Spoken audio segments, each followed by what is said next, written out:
We are being told to choose between the left and right brain, between studying art and engineering, between creative and analytical thinking.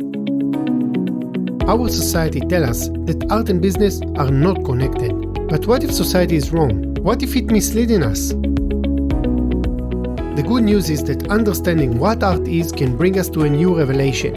Art does matter in innovation, technology, and entrepreneurship. And with the help of this podcast and its guests, you as well will learn that art is not an object. Art is a mindset. You are listening to the Artian podcast. With me, Nir Hindi. Hey podcast listeners, welcome to the Artian podcast and thank you for joining us. One of our goals in this podcast is actually to reveal, expose and relate the way artists think to the world of business, technology and innovation. My name is Nir and I'm the founder of the Artian, and today joining me, the Spanish process-based artist Laura Fernandez Gibellini. Hey Laura. Hello. Before we start, I want to give our listener maybe a brief introduction to who you are. So you have been working and living in between Madrid and New York. You are the faculty member of the MFA in the art practice in the School of Visual Arts in New York and at the Complutense University here in Madrid. You exhibited all around the world, and some of the exhibitions that you had include in places like the Spanish Academy in Rome and Artist in Residence in the Banff Center for Art and Creativity in Canada and the ISCP in New York and the Aldrich Foundation in Connecticut.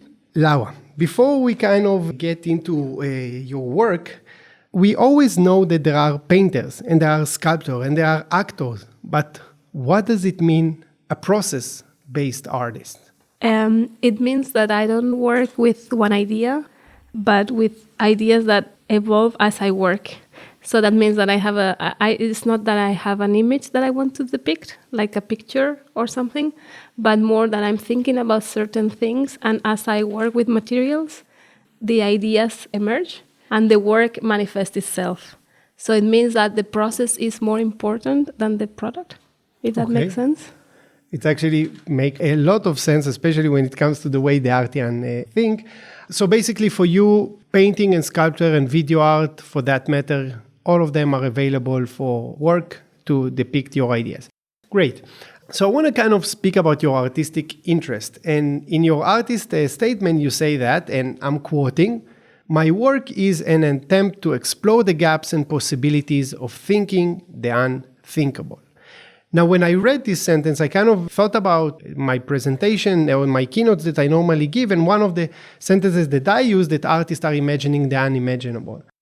What is the unthinkable for you, and why you want to explore it? So the unthinkable would be that we have not dared to think yet. That is something that we don't know. I think art works with ideas, but in a way that they are not totally fixed or set. So in art, we are testing things and we are thinking about things, but there are other things that emerge in the practice that are those that we haven't dared to think before. It's exactly what you say with imagining the unimaginable. Bachelard says that imagination is not that which allows us to create images, but that transforms images.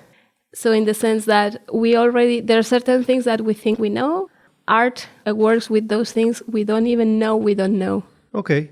And why you want to explore it? Because I'm interested in all of those things that that are around me that I don't understand, and all those things that I might miss. Because I also think that art has the capacity of uncovering that is in everyday life that we don't pay attention to. So it's something that deals with not every life, but with other things that affect us, but we don't even consider. So I'm very interested in all of those things that I don't even know that affect me, but are affecting me and affecting all of us. So I've always been interested in knowing what's going on around me. So for me, art has always been a way of understanding or trying to understand the world better, which is, of course, a huge question, but that's my interest. In a second, I would like to maybe tackle and give an example of maybe some of the things that you discovered in the unthinkable. But before that, I want to focus on some of your recent work, because in some of your recent work, and I'm quoting here again, you reflect upon the possibilities of representing that which has no stable form and is basic for life, like air, water, and time. And you kind of took the necessity of humans like air, like water, and time that normally we just take them for granted and they don't have a shape or not necessarily have a form, and you want to visualize the invisible. Why? Why you want to visualize those things? Because those things that we cannot see, or that those things that have no image, we can think about. When I say think, I don't mean intellectually only, but just like consider. It would be more like we don't consider those things that we don't see. That's why, for example, when you think about climate change, why aren't we all so worried about it or doing much more than we are doing? I think it's because the images that we have are not successful. So they don't affect us and they don't move us. So those things that we cannot see, and that don't affect us, we don't do anything about them. So that's why thinking about all those things that are basic and that allow us to be here, like air, we don't think about it. As you said, we just take it for granted. But we need to think about those things because we have to do something about those things too. I mean, for example, when you think about climate change, it's very clear, right? Yeah, in a second, I want to touch it, the climate change project that you are involved in. But, it's I remember that when we had this event here at Google Campus, and by the way, me and Laura know each other from an event we organized around the visualization of ideas. And it was part of the monthly or bi-monthly events that we organize around those topics. And one of the projects that you did over there was kind of trying to depict the snow in New York. What is maybe the end for depicting the snow the way it falls on the Hudson River in New York? So that had to do with rendering air visible. Sometimes I just start filming without any particular idea or scope. So I started filming the snow falling on the Hudson River, and then I realized that the snow was that which made air visible. So I started drawing the snow falling, and it was a way of dealing with representation of air, but also dealing with representation in the history of art, because I work a lot with drawing. A lot of the times it's sort of big scale, and it's a drawing that becomes more like a space in a way. But I always work with those elements that are basic. So drawing functions as lines or dots, colors. Those are the basic elements. So I started drawing, making just tiny marks on the paper and then on the walls, because it also accounts for time passing. So when you start making marks, you start, notating time, which takes me back again to the process. Like that process of being there, making the drawing, is also very important because it condenses something that we are also we don't know how to think about, which is time, which is also very important, I think, for us in the world. So from all those experiments and kind of personal journeys to discover the unthinkable, did you encounter things that, surprised you, made you see our world differently, or gave you a different perspective to things, help you change your mind? That's a very difficult question to answer because I do think I've discovered things on the way, but they are not major discoveries like, this is going to change. Because I also think that that's not how art works. Art can make changes. I'm absolutely certain about that, but they are always very small things. But those small things, one after the other, account for a big thing. Maybe later on, something might come to my mind, but I've been thinking about that since, for a little bit. And I don't know, I can't say, now I understand this or I understand that, but it's more like I feel more connected, or maybe to the world in a way, or that I feel like certain things make sense, but I wouldn't know if I could explain what those things are. So it's kind of a personal journey for you to try to understand the world, not necessarily communicating. Well, it is personal. The starting point is personal, but I'm not interested in just, navel gazing. But I think that which is affect us can be communicated to other people. We just have to find the right balance between that which is personal and that which is, public or political. Of course, the personal is the political, but I think that what I'm thinking about are things that are like universal in a way.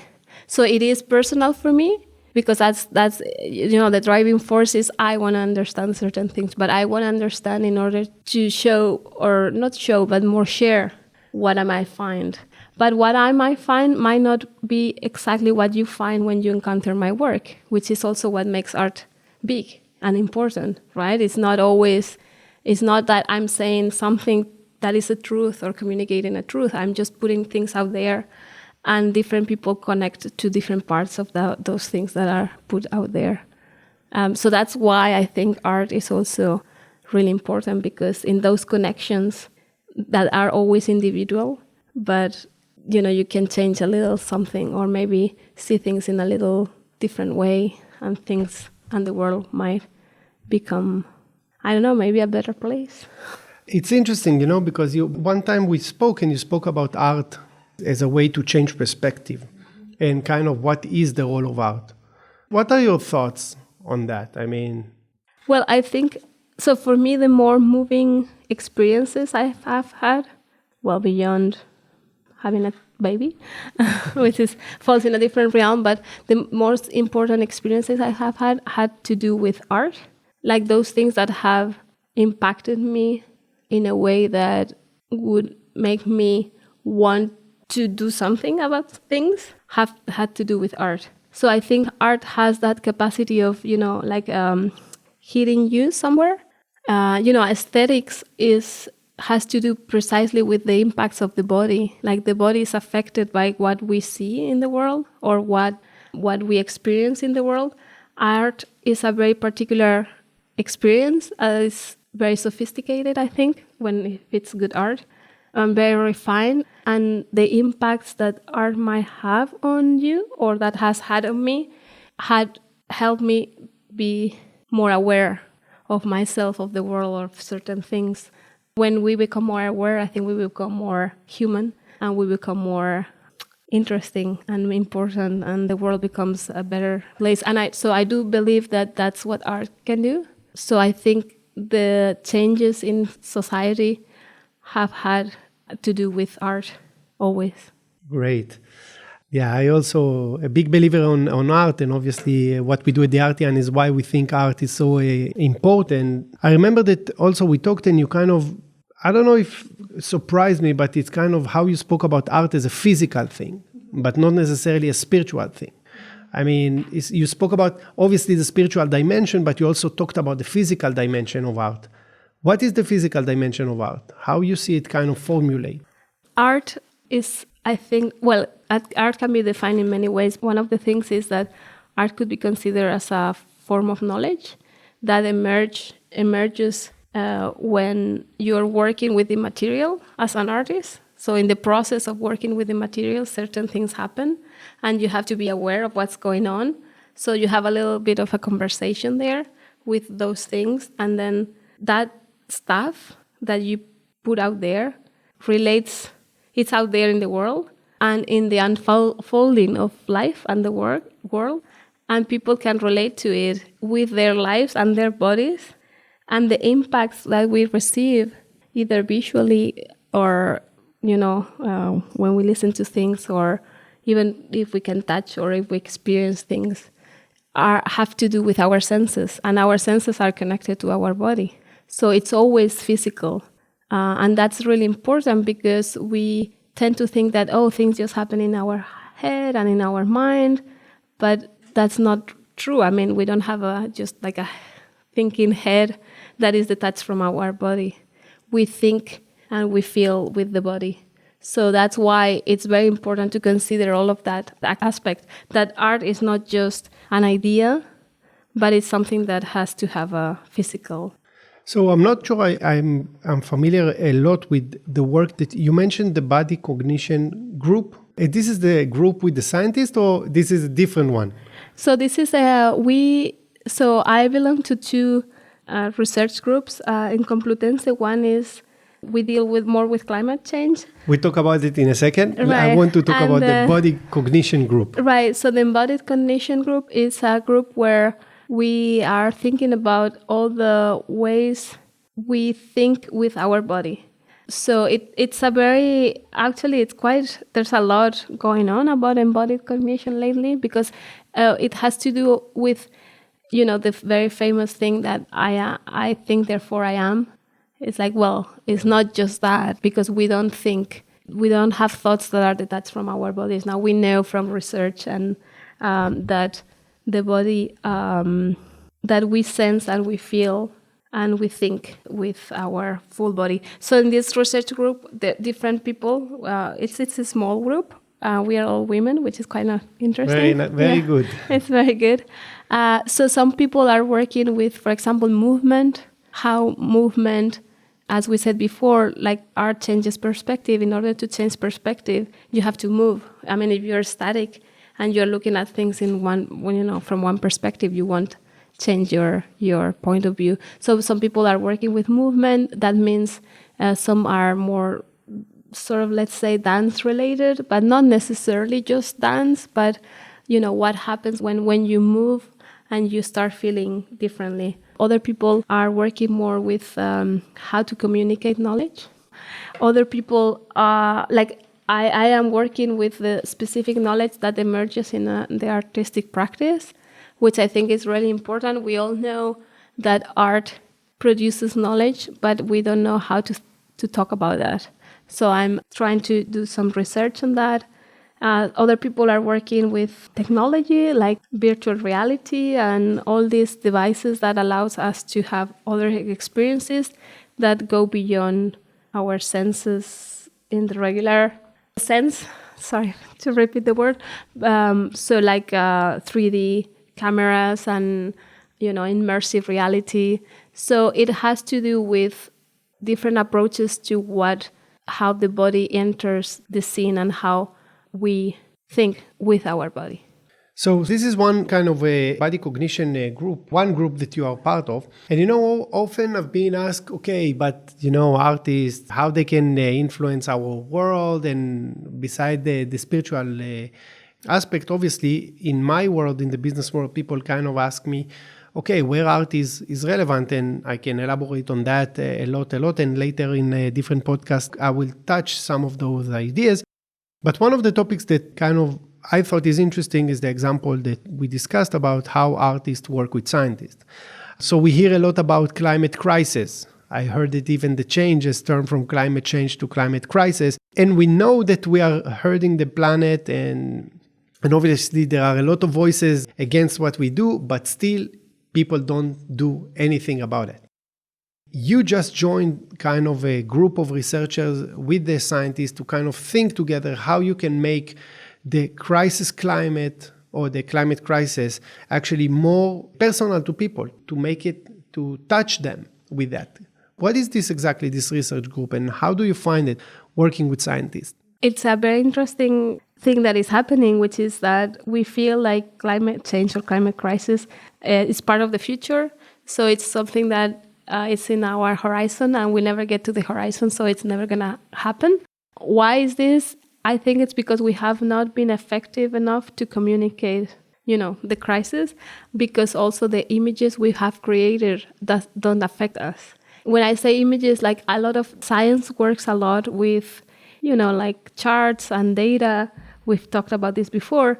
How can you make that a little bit more appealing so people can be affected by that in a way that doesn't make them lose interest? Because that's the other thing. We have either apocalyptic images of the future. So what are our chances, right? If the world is going to explode, well, let's just forget about it. Let's just enjoy while we can, right? There's that reaction and the other reaction that we don't understand all these charts, so we don't connect to that. But I think a lot of scientists are actually trying to also be affected and also feel and sense with their bodies, not just with those charts and data, collecting data. Goes exactly to the role, I think, of art, of making feeling, of make you feel something. And it's kind of interesting, the things that you do, the body cognition, that art is physical, the things that that you are trying to discover, the unthinkable, all of this kind of form in this group. So yeah, everything. I'm always doing the same thing, thinking about the same things in different ways. But yeah, and the other thing that is also very interesting is that I think science and art used to be together, and then at a certain point, knowledge, whatever, I think it was probably before the 19th century, but there's this separation of the two cultures, right? Which is absurd, right? We actually, as you know, exactly against the separation, but actually merging disciplines, not separating. Right, because it's just different ways of thinking about the same things. We are all humans and we share mostly the same concerns. And the way we think about those things might be a little bit different, but we can help each other, right? I mean, if we just said before, like a change of perspective implies a real change, then if two people that work in different disciplines work together, they might be affected by each other and then produce something creative collision. New. Exactly. So how is it to work with scientists? Well, in some cases it's really inspiring, and in some cases sometimes it's frustrating because a lot of the times, I guess it depends. I should say some scientists or some parts of the science are trying to prove something they want to prove. So they are just very fixated with that. And it's opposed to the way art works in my understanding, which is you don't really know what you're doing. You are just doing stuff and things start to happen, and then you have to be attentive to that which is happening so that you can collect, the stuff and present it out there. So sometimes it's just a little bit of a lost in translation kind of thing. Okay. So, it's interesting. I want to go back to that point that you mentioned, that sometimes you just collect things and kind of, you don't exactly know what you are doing, but you are on the way. And this is, in a way, the way you work. And I'm interested why you work that way, why you don't decide on an idea and just do it, but rather kind of collecting things. Because I've been giving a little bit of thought to this question. And there is a psychologist that is very interesting. He's called Adam Phillips. And he talks about attention. And he says there's two kinds of attention. There is one which is the attention we pay when we know what we are doing. Let's say, I don't know, we want to finish a crossword and we have to find that word, right? Like the word that is missing. So we are very focused, paying attention, thinking about that specific thing. So that's one form of attention. But there's another form of attention, which is that we pay when we don't really know what we are looking for. We know we have something we are interested in, but we don't exactly know. So we are paying a more scattered form of attention. So we are just looking at different things, and all of a sudden things start to fall in place, and we get to something. But we get to something that we couldn't anticipate. So I'm interested in that. I'm not interested in having an idea and just deploying that idea, because then the end result I already know. So why bother?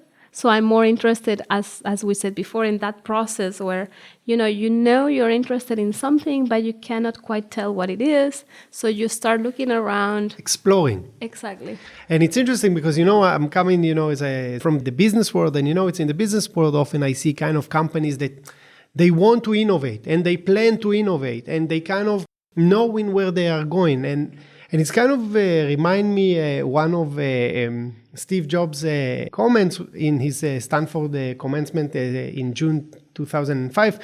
You cannot connect the dots looking forward. You can only connect them looking backwards. So you have to trust the dots will somehow connect in your future. You have a trust in something, your God, destiny, life, karma, whatever. And when I do a lot of mentoring also to startups, I kind of try to transmit them that sometimes we don't know where we are going. And we need to be able to deal with uncertainty and ambiguity. And instead of just deciding what will happen, that's not innovation. It's just following a plan that someone already did. It's kind of, brings me back to another aspect of the world of art, because that's why I think the connection between art and innovation is very, very close connection. What you need, the way of thinking in innovation is very similar to the way artists think. And it's kind of bring me to another thing that we spoke about, which is questioning. And Chekhov said that the role of artists is not to ask questions, not to answer them. And we spoke about it, and I'm also interested to hear your perspective about what art and questionings have in common. Right. Well, all you said is really interesting, because I think that curiosity is also a super important driving force, and we have to dare to be curious and to remain curious in order to discover those things that might be, innovation in the sense of something that we haven't thought about before. So I think it's very interesting, that connection that you make there. Going to your question about art, being able to ask questions, I think we have too many answers. But in the process of having all those many answers, we forget what the question is, what the questions are. So I do think, I agree that art is able to ask or re-ask those questions that have been buried by so many answers. It could be very, very, very simple questions. But, in life, I think, as life goes on, we just get very confused about, everything. In terms of, everyday life, we almost have no time to stop and think. And when I say think, I don't mean intellectually, but just to be in the world, to be in the present, right? That's also the possibilities of art, of making something present, making those questions present again is really important, because we forget. We just get, trapped in our, going from one thing to the other, solving tasks, and at the end of the day, it's like, what is it we are doing? Yeah, I mean, before one of the listeners think it's a new age podcast, let me tell them that, I think that when you read the research, you see that actually questioning is one of the important skills for innovative people, the ability to actually challenge the status quo and push boundaries. And most of the most successful companies in the world actually started by just asking, why not? Why we cannot do that? While all the industry tried to kind of push them to think in a certain way. So, another kind of a thing I think is very relevant also, the ability of art, is obviously the ability also to visualize our world. And some of the things that you are dealing with is air and time, etc. Today, we are living in kind of a world that, the business world is very, very obsessed with data. And you hear the word big data and data science and data analysis and data visualization, but I feel that we aggregate these massive amounts of data without necessarily doing something with it. Companies are so obsessed with collecting it that in a way they forget to do something with it. And one way to do it is actually visualize it to people. Because your work deals with so intangible things like air, like time, like space, etc., I'm interested, maybe you can teach us something and share with us how you approach your visualization ideas when you need to visualize the light in Rome, for example. Yeah, that's a very good question. So I always work with, for example, with the light in Rome, I start thinking about what makes light, what defines light. What are the attributes what defines light? Right. So I think light is it's radial. So from a source of light, like let's take the sun, the rays of light travel in a radial way and in straight lines. So that's you already have how can you visualize light? Just with straight lines in a radial way.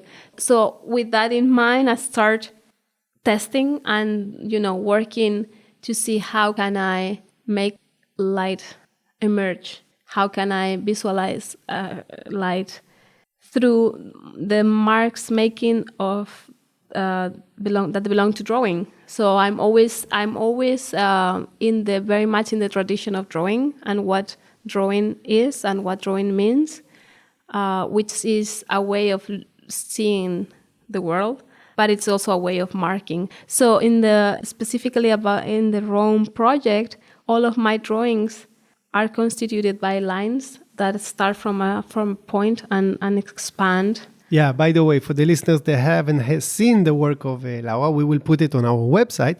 Normally, it's a large-scale painting. She works a lot with pencil. It's very, very time-consuming, I would say. So you will get the chance to see it, but more importantly, hopefully soon, you will get the chance to kind of even experience it in real life. But I want to go back to you work with this, how you started to visualize light. And you mentioned the fact that you take the basics of light and then the basics of art and combine between the two. Exactly. And then I just start, testing. The other thing that I thought about, which is not my thought, it's just obvious, is that we see because there's light. So the interruptions of light, when life is interrupted, we don't see. So I work with the notion of interruption too. So the lines would interrupt and create an image. It's hard to explain if you don't see it, but I think if you see the image, you can understand what I'm saying. So basically what I try to do is to take things to the minimum, like get rid of all the stuff that is interfering and get to the bones of the problem or the question I'm thinking about. Like, okay, light, how does it transmit? How is it possible that we see? Then go to those three aspects and then work with that. It's interesting because, now you are talking and I'm kind of reflecting again on things that I think about. When you look at the way Apple designers work is by all the time taking the unnecessary things and just reducing it to the essence of the product. While all the companies still trying to add more and more features, Apple trying to take more and more features just to get to the essence in order to make it a great product. How do you see your approach maybe, or kind of, if I go with the same line of thinking about how you started with the lights, what are some of the things people might be able to think about from your side when it comes to their role to visualize data?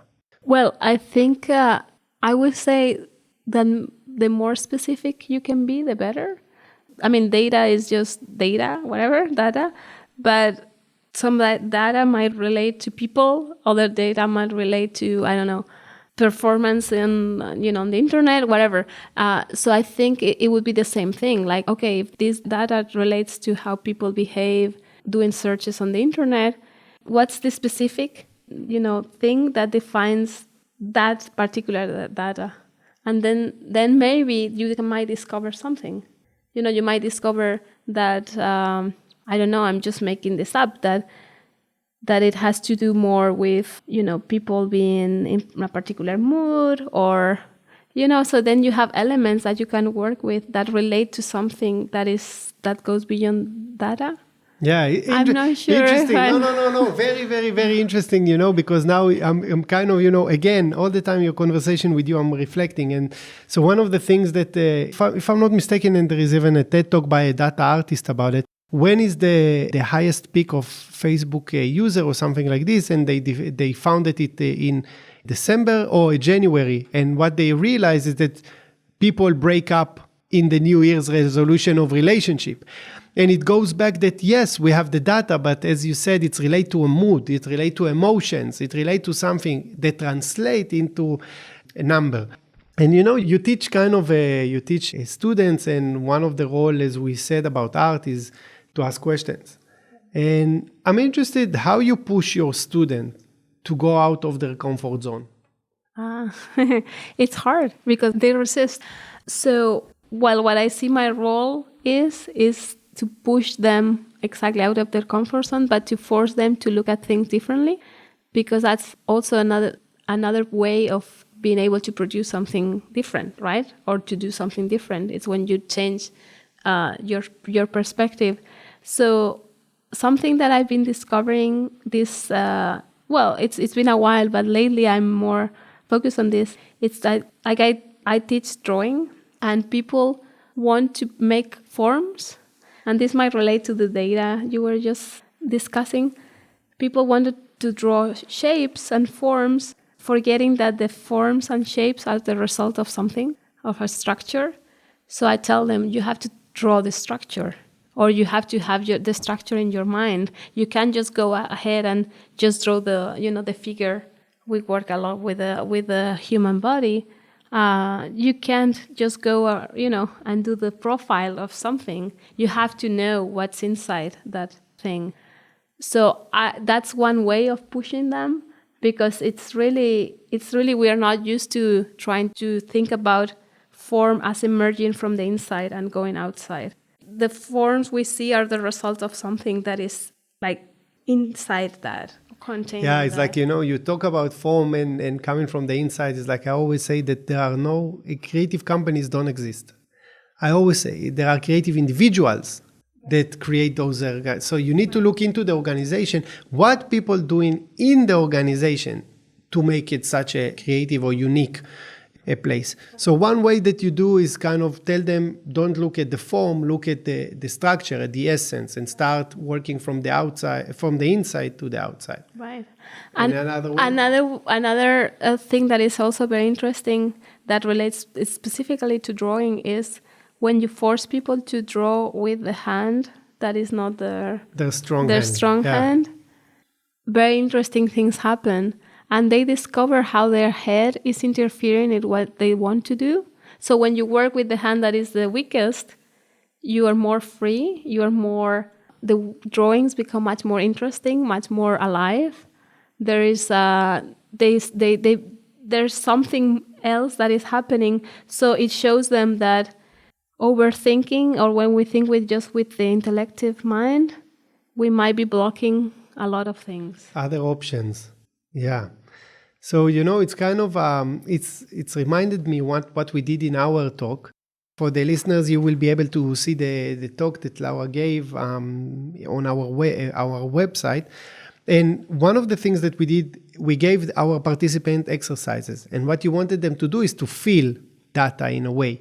And one of the things that we asked them to do is to draw something on the back of someone else, and the someone that they draw on his or her back needed to draw what they felt the other person drew.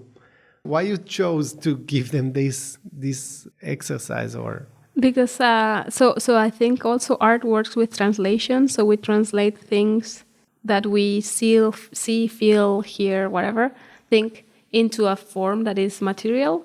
So we are always performing some sort of task that has to do with translating. So the thing is, when you put in motion, like for example, like other senses, like feeling something, that is happening in your back. First of all, the back is not very innervated, so we don't understand much, very precisely what's going on. So when we have to translate that, it's like that form of attention that I mentioned before. We don't really know exactly what it is we are doing, but we know we are doing something. So we are focused, but also open. And it's very interesting to compare both drawings, because the person that is drawing on someone's back, he or she knows what he's drawing. And they have a very definite image, like very, conform and whatever. And the other person, again, creates an image that is much more open, much more interesting most of the times, right? If you remember when we saw the results, we would all very agree. Different between what was painted to what the other person that felt actually painted. Right. So all of that, what shows us is that we are capable of more than we think, that we don't have to just conform to predefined images again, or that we have the capacity of altering and creating other images. And when I say images, I mean things and thoughts and everything. So when we allow to feel, we have bigger options, as you say, or more options. Yeah. It was very interesting activity. I think we even took some photos, so maybe we can post them also on the web together with the podcast to kind of show it. Great, Laura. I mean, we are getting into the end of our podcast, and you know what's beautiful, I think, at least for me personally, and people ask me, why are you taking the time all the time to meet artists? It's exactly those kind of conversations that allow me to look my world in a different perspective. I think what everyone need to remember is that at the end, not only the interesting things, also the innovation in the world of business come from intersections of disciplines and having kind of this meaningful exchange between disciplines. So before we close our podcast, you want to say something else to our listeners? No, I think I might have covered most of what I have in mind. It's a pleasure. It's been a pleasure to have this conversation with you, because also for me, the business world is kind of alien. I think we talk about this. So I think it's really beautiful to try to find those connections, because that's also where innovation, in the sense of, new things can happen, not just because of the novelty, but because it might allow us to create something, a better world or something that is better. So it's been very, very exciting for me, like not knowing nothing about business, but seeing how those two things can merge. Great. It's so interesting. With this optimistic message to create a better place for us, we'll finish the podcast. If you would like to see the work of Laura, to see some of the videos and the research that she mentioned, everything will be posted on our page. So stay tuned. Thank you very much. Thank you, Laura. Thank you.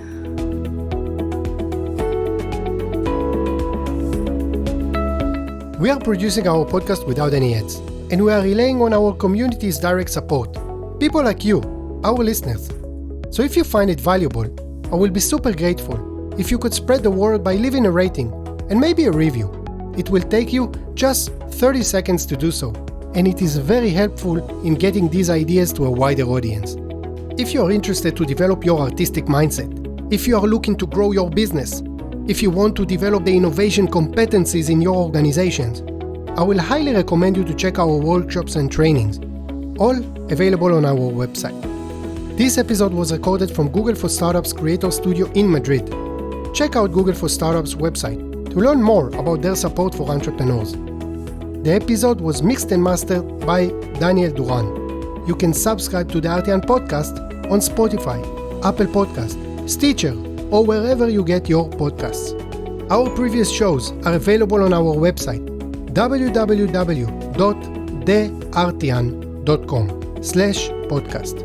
Each episode includes show notes, guest recommendations, videos, and other materials. We can also be found on our LinkedIn page, Instagram, Facebook, and Twitter. And you can reach us directly via email at podcast@theartian.com. So I will be waiting here for you in the next episode with me, Nir Hindi. Once again, thanks for listening.